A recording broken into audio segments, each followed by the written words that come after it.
રહ્યા છો Vadodara 24 hours news. હવે જોઈએ અગત્યના સમાચાર.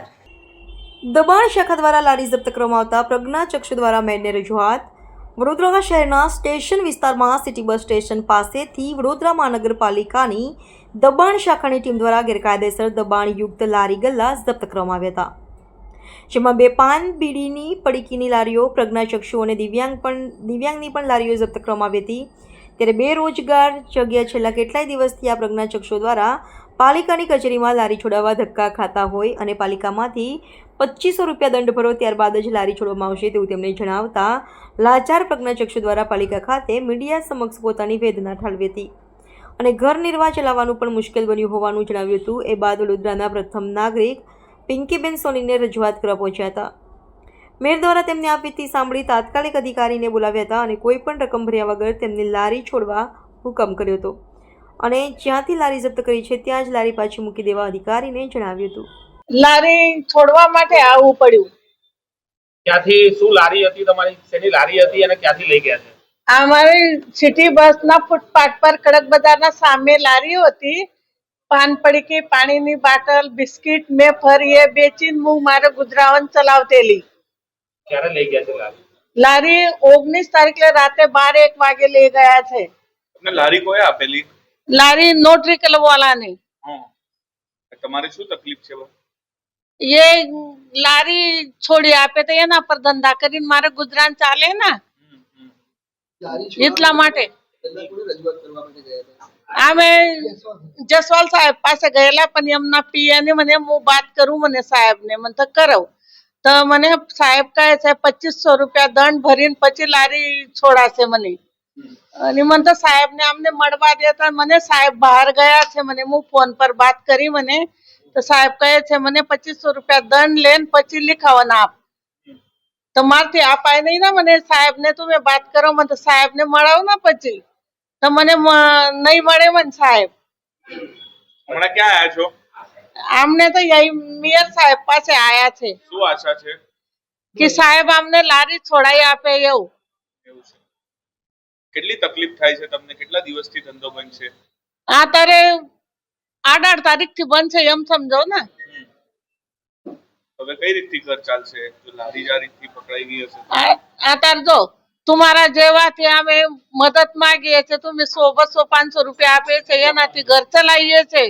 તો તમારા જેવા દયાવાલા હોય ને કોઈ ના કોઈ તો શું કહેશો? આવા તમારા જેવા જે લોકો છે, પ્રજ્ઞાચક્ષુ લોકો, કેટલી મદદ કરવી જરૂરી છે? તંત્રે મદદ કરવી જોઈએ અને આ તો તંત્ર તમારી રોજગારી છીનવી રહ્યું છે એવું થઈ રહ્યું. ના, મદદ કરવી જોઈએ માનો છો? મદદ કરવી જોઈએ. મદદ નહીં કરતા ને हमारा रोजी रोटी छीनी રહ્યા, અમને ભૂखे રાખી રહ્યા એ લોકો. શું નામ આપનું? અર્ચનાબેન અટક દેસલે. જે 2 પ્રજ્ઞાચક્ષુ, એક ભાઈ અને એક બેન, જેમની લારી ઉઠાવવામાં આવી હતી કોર્પોરેશનની દબાણ શાખા દ્વારા. જ્યારે વડોદરા શહેરમાં એક દુર્ઘટના ઘટી અને એક્સિડન્ટના કારણે જ્યારે એક મહિલાએ પોતાનો જીવ ગુમાવ્યો અને ત્યારે પોલીસ વિભાગ, કોર્પોરેશન આ બધા દ્વારા જે મીટિંગ કરવામાં આવી અને જેમાં રસ્તા રેસામાં દબાણના કારણે ટ્રાફિકની સમસ્યા સર્જાતી હોય અને પોસિબિલિટીઝ હોય કે એક્સિડન્ટ થઈ શકે, એટલે એમના દ્વારા રસ્તા વચ્ચે જે પણ રસ્તા રેસામાં આવતા જે પણ દબાણો, લારી વગેરે હતું તે ઉઠાવવામાં આવ્યું હતું.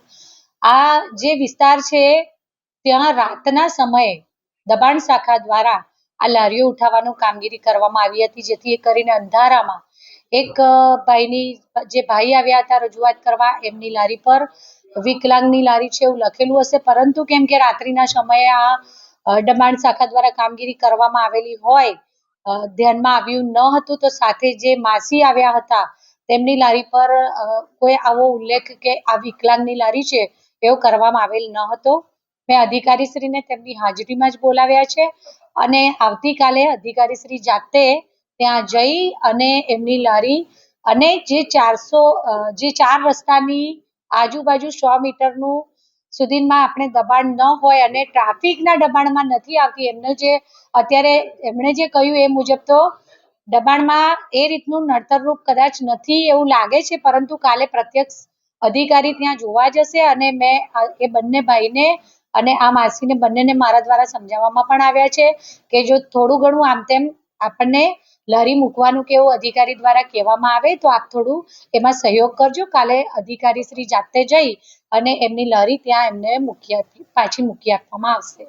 અને જે ચાર્જ કીધો છે એ ચાર્જ પણ આપણે એમની પાસેથી નહીં લઈએ એવી મેં વાત કરી છે, કારણ કે જ્યારે વિકલાંગ હોય અને વિકલાંગની લારી કોર્પોરેશન દ્વારા ઉઠાવવામાં નથી આવતી, પરંતુ આ રાત્રિના અંધકારના સમયમાં જ્યારે દબાણ શાખા દ્વારા કામગીરી કરવામાં આવી એના લીધે બની શકે છે કે આ વસ્તુનો ખ્યાલ રહ્યો નથી. 8 દિવસ સુધી એમનો ધંધો શું કહેશો એના માટે કોઈ પૈસા આજે એમના દ્વારા રજૂઆત કરવામાં આવી ત્યારે અમને હમણાં જ્યારે તેઓ જાતે અહીંયા મળવા આવ્યા ત્યારે અમને જાણ થઈ છે, અને જેવા એ લોકો મળવા આવ્યા તાત્કાલિક અધિકારીશ્રીઓને બોલાવી અને તેમની જોડે ચર્ચા વિચારણા કરીને એમને માહિતી આપી દેવામાં આવી છે કે તેઓ કાલે ત્યાં જાય અને યોગ્ય જગ્યા પસંદ કરીને, જેથી કરીને ફરી કદાચ નડતરરૂપ હોય જગ્યા તો થોડું આગુ પાછું, અને એ લોકો એગ્રી પણ કર્યું છે. એક અલગ જ સ્થાન છે અને તેમને હેલ્પફુલ થવા માટે વડોદરા શહેરનો કોઈ પણ નાગરિક પણ પૂરેપૂરી તત્પરતાથી કોઈ પણ પ્રકારની વિકલાંગતા ધરાવતા વ્યક્તિને મદદરૂપ થતા જ હોય છે. પરંતુ મેં કહ્યું તેમ રાત્રિના અંધકારમાં દબાણ શાખા દ્વારા કામગીરી કરવામાં આવેલ હોય, બની શકે કે આ લારી પર કદાચ ઉલ્લેખ છે એકાદ લારી પર તો તે ખ્યાલ ના આવ્યો, અને બીજી જે લારી છે એની પર તો ઉલ્લેખ નથી એવું માસી દ્વારા કહેવામાં આવ્યું છે, એટલે એમની લારી પર પણ આ ઉલ્લેખ કરી દેવામાં આવે એના માટેની પણ સૂચના અપાઈ છે. એમનાથી નહીં થાય તો એ પણ કોર્પોરેશન દ્વારા લખી આપવામાં આવશે. આભાર.